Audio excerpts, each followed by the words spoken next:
بیانات کے لیے ہمارا یوٹیوب چینل مولانا محمد انور آفیشیل کو سبسکرائب کریں۔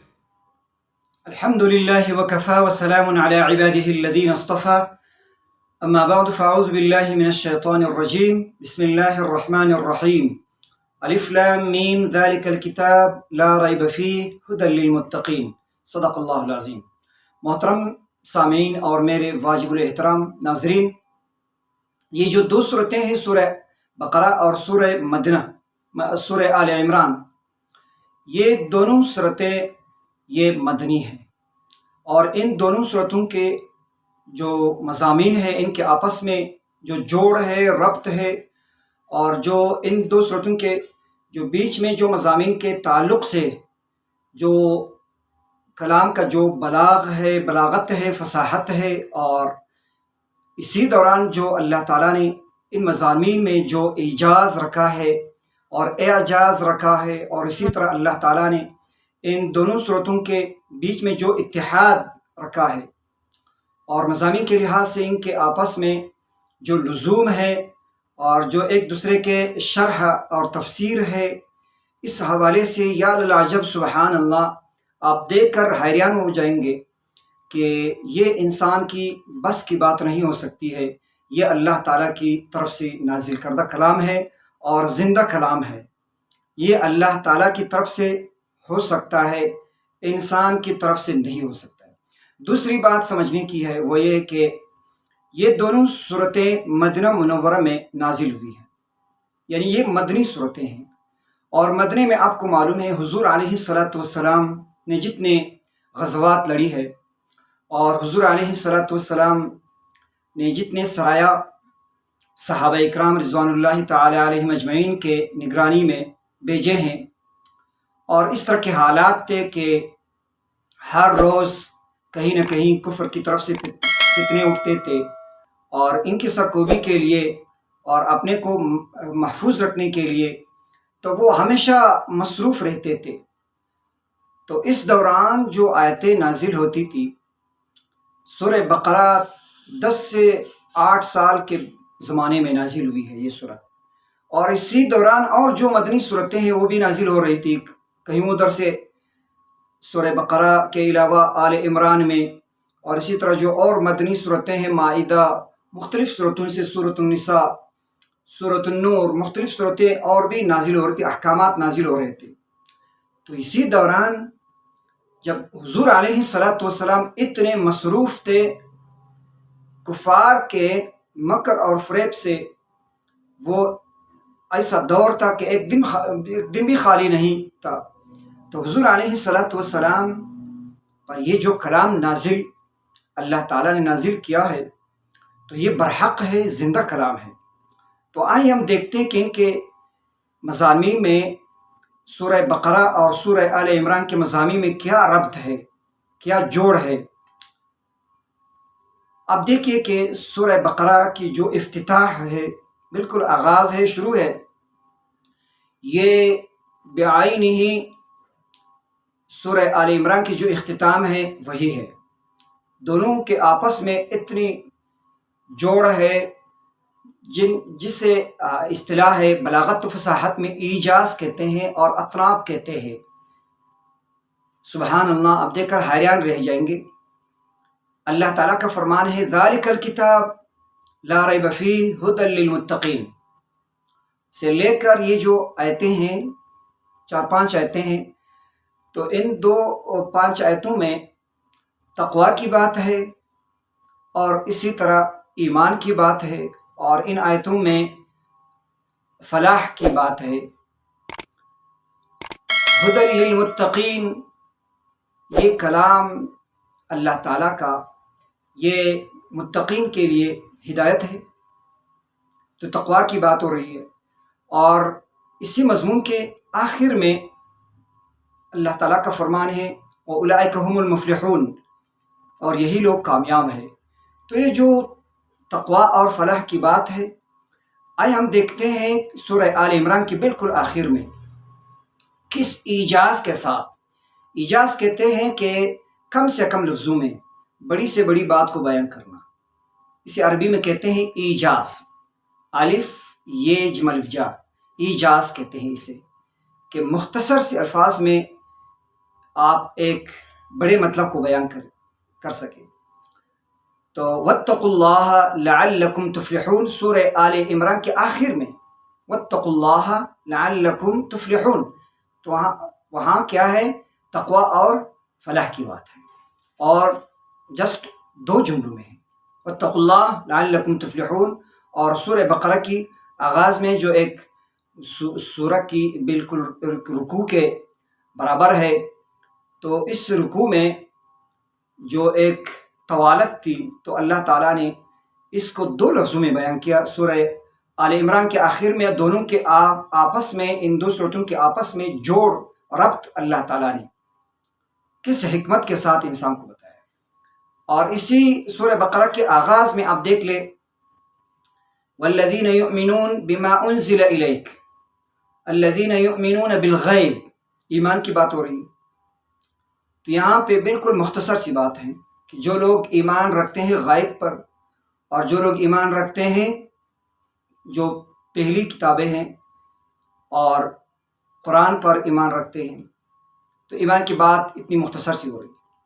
سورہ آل عمران کے آخر میں آپ دیکھ لیں، بالکل اینڈ میں، وَإِنَّ مِنْ أَهْلِ الْكِتَابِ لَمَنْ يُؤْمِنُ بِاللَّهِ وَمَا أُنزِلَ إِلَيْكُمْ وَمَا أُنزِلَ إِلَيْهِمْ خَاشِعِينَ لِلَّهِ لَا يَشْتَرُونَ بِآيَاتِ اللَّهِ ثَمَنًا قَلِيلًا أُولَئِكَ لَهُمْ أَجْرُهُمْ عِنْدَ رَبِّهِمْ۔ تو وہاں جا کر آل عمران میں اطناب ہے، اطناب کہتے ہیں عربی میں کہ اختصار سے آپ تفصیل میں جائے، یعنی الفاظ کم اور معنی زیادہ، یا یوں کہیے کہ اطناب کہتے ہیں کہ ایک مخصوص فائدہ کے لیے کسی نص پر آپ زیادتی کرے، اس کی تشریح کرے، تو اس کو اطناب کہتے ہیں، کہ مخصوص فائدے کے لیے جو الفاظ زائد آتے ہیں تو اسے اطناب کہتے ہیں، اطناب یا اطناب۔ تو کیا اطناب ہے ان 2 آیتوں میں؟ ادھر صرف ایمان کی بات ہو رہی ہے، والذین یؤمنون بما انزل الیک، تو والذین اور الذین یؤمنون بالغیب میں اجمال ہے، اور وہاں جا کر تفصیل ہے، وَإِنَّ مِنْ أَهْلِ الْكِتَابِ لَمَنْ يُؤْمِنُ بِاللَّهِ وَمَا أُنزِلَ إِلَيْكُمْ وَمَا أُنزِلَ إِلَيْهِمْ خَاشِعِينَ لِلَّهِ۔ اور اسی طرح ان دونوں صورتوں کے جو آغاز ہے دونوں کی، سورہ بقرہ کے آغاز میں ذَلِكَ الْكِتَابُ لَا رَيْبَ فِيهِ بِوَصْفِ الْكِتَابِ، اور یہ کتاب جو ہے قرآن کریم، یہ اللہ تعالیٰ نے موصوف کیا ہے لا ریب فیہ، کہ اس میں ذرا برابر کی شک کی بات نہیں ہو سکتی، ذرا برابر شک نہیں ہے اس میں۔ تو یہ کتاب جو ہے ادھر اجمالاً ذکر ہے، جا کر سورہ آل عمران کے شروع میں آغاز میں اللہ تعالیٰ نے یوں حکمت کے ساتھ بات کہی ہے، نزل علیک الکتاب بالحق مصدقا لما بین یدیہ، وہاں جا کر تفصیل ہے۔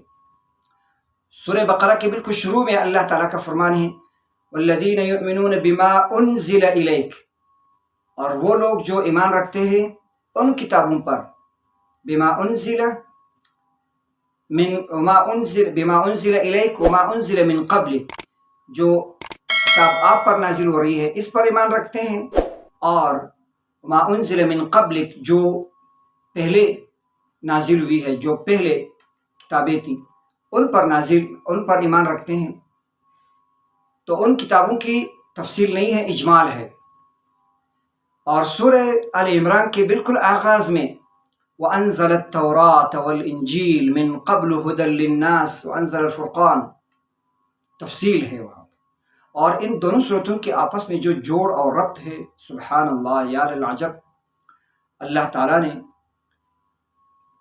تعالیٰ نے کس ترتیب سے ان 2 صورتوں کے آپس میں جو جوڑ ہے، ربط ہے، پیدا کیا ہے۔ اب دیکھیے، بہت سے مضامین ان 2 صورتوں کے آپس میں، ان کے آپس میں مضامین کے آپس میں اتحاد ہے، مساوات ہے، ایجاز ہے اور اطناب ہے۔ بہت بڑی خوبصورتی کے ساتھ، فصاحت اور بلاغت کے ساتھ اللہ تعالیٰ نے ان کے جوڑ میں اتنی مضبوطی رکھی ہوئی ہے کہ آپ حیران رہ جائیں گے۔ آپ دیکھیے، سورہ بقرہ میں اس امت کی فضیلت کے حوالے سے اللہ تعالیٰ نے اجمالاً ذکر کیا ہے. قل اتحاجوننا فی اللہ وهو ربنا وربکم لنا اعمالنا ولکم اعمالکم ونحن له مخلصون. اور اسی طرح وَكَذَلِكَ جَعَلْنَاكُمْ أُمَّةً وَسَطًا. تو یہ امت محمدیہ علیہ السلام کا جو فضیلت ہے یہ بیان ہے. اور آگے جا کے سورہ آل عمران میں تفصیل ہے. كُنْتُمْ خَيْرَ أُمَّةٍ أُخْرِجَتْ لِلنَّاسِ تَأْمُرُونَ بِالْمَعْرُوفِ وَتَنْهَوْنَ عَنِ الْمُنْكَرِ وَتُؤْمِنُونَ بِاللَّهِ. اور جو فضیلت ہے امت محمدیہ علیہ السلام ان کی وجوہات بھی اللہ تعالیٰ نے بیان فرمائے ہیں. اور اسی طرح سورہ بقرہ کی آیتوں میں حج سے متعلق کہ حج فرض ہے اجمال ہے وَأَتِمُّ الْحَجَّ. اور سورہ آل عمران میں اس کی تفصیل موجود ہے. وَلِلَّهِ عَلَى النَّاسِ حِجُّ الْبَيْتِ مَنِ اسْتَطَاعَ إِلَيْهِ سَبِيلًا. اور اس کی جو وجوبیت یا فرضیت کی جو وجہ ہے اور وہ بھی اللہ تعالیٰ نے اس کو بیان کیا ہے. من استطاع الیہ سبیلا وللہ علی الناس حج البیت من استطاع الیہ سبیلا. اور اس میں یہ حکم بھی اللہ تعالیٰ نے بیان فرمایا ہے. ومن کفر فإن اللہ غنی عن العالمین. جس نے انکار کیا تو اللہ تعالیٰ کے اس عظیم حکم سے تو اللہ تعالیٰ تو بے پرواہ ہے، کسی کے محتاج نہیں ہے. اور اسی طرح اور جو مضامین ہیں اس صورت میں سورہ بقرہ میں آپ دیکھ لیں. سب سے پہلے جو واقعہ ہے حضرت آدم علیہ السلام. آپ کو معلوم ہے کہ حضرت آدم علیہ السلام کو اللہ تعالیٰ نے بغیر پیرنٹس کے، بغیر والدین کے اللہ تعالیٰ نے پیدا کیا. اور اس کی نظیر آپ دیکھ لیں سورہ آل عمران میں اللہ تعالیٰ کا بیان ہے. ان مثل عیسیٰ عند اللہ کمثل آدم. سبحان اللہ، کیا بات ہے. اور اسی طرح آپ دیکھ لیں ربا، سود سے متعلق سورہ بقرہ میں ہے. بالکل مختصر سی بات ہے. الذین یأکلون الربا لا یقومون الا کما یقوم الذی. ایک مثال کے ساتھ اللہ تعالیٰ نے سود کھانے والے کے ایک مثال اللہ تعالیٰ نے. پھر آگے جا کے اللہ تعالیٰ نے احل اللہ البیع وحرم الربا. لیکن سورہ آل عمران میں آپ دیکھ لیں اس پر اضافہ ہے. اطناب کہتے ہیں اسے یا ایھا الذین آمنوا لا تأکلوا الربا اضعافا مضاعفہ. تو یہ جو اطناب ہے زیادتی ہے، یہ اس کی وجہ بھی بتا رہی ہے. اور اسی طرح آپ دیکھ لیں سورہ بقرہ میں بنی اسرائیل سے متعلق ایک بات ہے کہ ثم تولیتم الا قلیلا منکم. اللہ تعالیٰ نے ان سے میثاق وعدہ لیا تھا کہ آپ نے اللہ تعالیٰ کے سوا کسی کی عبادت نہیں کرنا ہے، اور والدین کے ساتھ حسن سلوک، اور جو قریبی رشتہ دار ہیں، مساکین ہیں، یتیم ہیں، تو ان کے ساتھ حسن سلوک کا حکم تھا. تو پھر آخر میں اللہ تعالیٰ فرماتے ہیں ثم تولیتم، بنی اسرائیل تم نے روگردانی کی، الا قلیلا، مگر تھوڑے سے لوگ تھے جنہوں نے روگردانی اس وعدے سے نہیں کیا. تو الا قلیلا، جو قلیل لوگ تھے، تو اس کی تفصیل جو ہے وہ سورہ آل عمران میں ہے. اللہ تعالیٰ نے اس کو واضح کیا ہے. لیسوا سواء من اہل الکتاب امۃ قائمۃ یتلون آیات اللہ آناء اللیل وہم یسجدون. سبحان اللہ، کیا ربط ہے آپس میں ان کے مضامین. سورہ بقرہ میں اللہ تعالیٰ کا ارشاد ہے وَلَا تَأْكُلُوا أَمْوَالَكُمْ بَيْنَكُمْ بِالْبَاطِلِ، کہ اپنے اموال کو ایک آپس میں باطل طریقے سے مت کھاؤ. ایک دوسرے کے جو ایک فیملی کمبائن فیملی ایک ساتھ وہ حقوق کی بات ہے کہ ایک دوسرے کی جو اموال ہے وہ غلط طریقے سے مت کھائے. اس میں اسپیشلی جو یتیم لوگ ہیں، بچے ہوتے ہیں، ان کی طرف سے ایک بات ہے. تو آگے جا کے سورہ آل عمران میں ان الذین یشترون بعہد اللہ وایمانہم ثمنا قلیلا اولئک لا خلاق لهم فی الآخرہ ولا یکلمہم اللہ ولا ینظر الیہم یوم القیامۃ ولا یزکیہم ولہم عذاب علیم. اور اسی طرح سورہ بقرہ میں اللہ تعالیٰ کا ارشاد ہے واللہ یؤتی ملکہ من یشاء. اللہ جسے چاہے اسے بادشاہی دے، ملک دے۔ اور سورہ آل عمران میں بالکل تفصیل کے ساتھ ہے، قل اللہم مالک الملک تؤتی الملک من تشاء وتعز من تشاء وتذل من تشاء بیدک الخیر انک علی کل شیء قدیر۔